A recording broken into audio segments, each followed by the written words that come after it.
নমস্কাৰ সকলোকে মই হেমন্তই আমাৰ গৌৰৱ নামৰ অনুষ্ঠানটিলৈ স্বাগতম জনাইছোঁ। আপোনালোকক আজি মই এটা ঐতিহাসিক দলৰ বিষয়ে ক'বলৈ চেষ্টা কৰিম। সেই দলটো হৈছে দেৱী দল। হয়তো আপোনালোকে বহুতে এই দলটো দেখিছে কিন্তু বহুতে না দেখা। সেয়েহে আজি আপোনালোকক মই ভাবিলোঁ এই খণ্ডটোত এই দেৱী দলৰ বিষয়ে কিছু যিমান পাৰোঁ আপোনালোকক জনাবলৈ চেষ্টা কৰিম।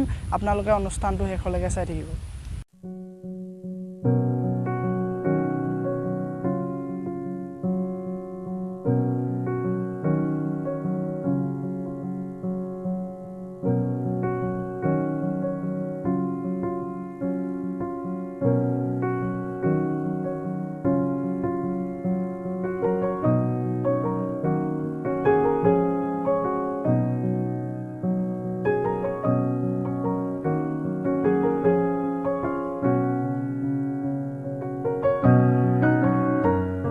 আহোম ৰজা স্বৰ্গদেউ শিৱসিংহই ফুলেশ্বৰী কোঁৱৰীৰ নিৰ্দেশ অনুসৰি শিল আৰু পাথৰে এই দৌলটো নিৰ্মাণ কৰিছিল 1714 খ্ৰীষ্টাব্দত।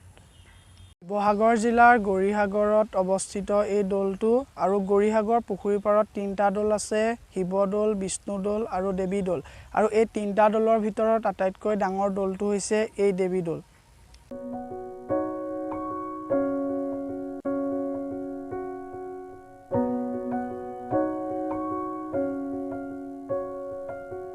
গৌৰীসাগৰ পুখুৰীৰ পশ্চিম দিশে এই দেৱী দৌল অৱস্থিত আৰু উত্তৰে শিৱদৌল অৱস্থিত। আৰু এই দৌল বেৰে প্ৰায় 80 হাত ওখ।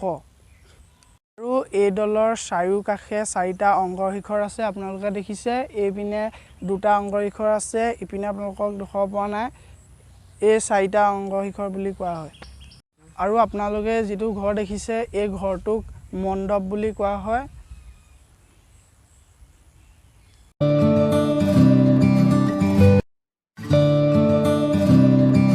জনবিশ্বাস অনুসৰি এই দৌলটোত মা দেৱীৰ পূজা কৰা হৈছিল, সেইকাৰণে এই দৌলটোক দেৱী দৌল বুলি কোৱা হয়। আৰু আপোনালোকে দেখিব এই দৌলৰ দেৱালত মা দেৱীৰ প্ৰতিচ্ছবি খোদিত কৰা হৈছে, বিভিন্ন প্ৰতিচ্ছবি, আৰু এইপিনে প্ৰতিচ্ছবি খোদিত কৰা হৈছে, এইপিনে হাতীত উঠা প্ৰতিচ্ছবি খোদিত কৰা হৈছে, মানে বিভিন্ন প্ৰতিচ্ছবি খোদিত কৰা হৈছে।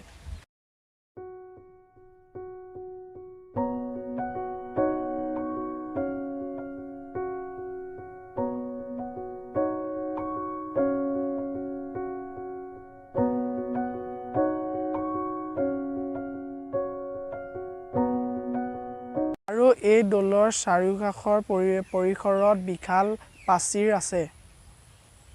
আৰু আপোনালোকে দেখিছে ইমান সুন্দৰকৈ এই দৌলটো নিৰ্মাণ কৰিছে। এটা ডিজাইন এনেকুৱা এটা সুন্দৰ ডিজাইনতকৈ চক ইমান সুন্দৰ ডিজাইনকৈ বনাইছে। আজি শ শ শতিকা জুৰি এই দৌলটো এই দৌলৰ বাহ্যিক প্ৰাচীৰ বিভিন্ন ব্ৰাহ্মণবাদী ব্যক্তিৰ দ্বাৰা সজ্জিত আছিল। আৰু আপোনালোকে দেখিব ইয়াৰ যোনবোৰ মানে ৱাল আছিলে, বাউণ্ডেৰী ৱাল আছিলে, সেইবোৰ আগৰ দিনৰ আহোমসকলেই নিৰ্মাণ কৰি থৈ যোৱা। দেখিছে যিমান এই গোটেই দৌলৰ গোটেই বাউণ্ডেৰীটো এই তেতিয়া দিনৰ ৱালে আজিলৈকে বৰ্তি আছে।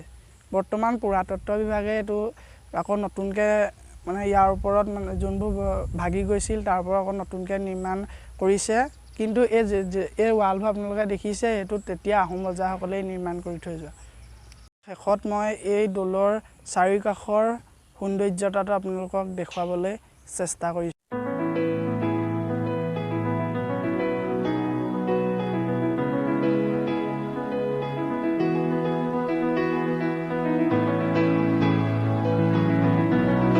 আপোনালোক যদি ফুৰিবলৈ আহে তেতিয়াহ'লে গৌৰীসাগৰ পুখুৰীৰ পাৰত অৱস্থিত এই দেৱী দৌলটো চাবলৈ নিশ্চয়কৈ আহিব। এটা সুন্দৰ দৌল। আৰু যদি আমি বহুত ঠাই ফুৰিছোঁ বা দেখিছোঁ, কিন্তু আমি এই ৰজাদিনীয়া বস্তুবোৰ চোৱাটো অতিকৈ প্ৰয়োজন। আৰু আমাৰ বিশেষকৈ আমাৰ উঠি অহা নৱপ্ৰজন্মই এই দৌলবোৰ তেওঁলোকক দেখুৱাটো অতিকৈ প্ৰয়োজনীয়।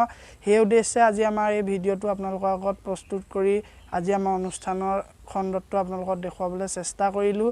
আৰু আজি আমাৰ এই অনুষ্ঠানৰ খণ্ডটো চাই কেনে পালে আপোনালোকে কমেণ্টত জনাবলৈ নাপাহৰিব।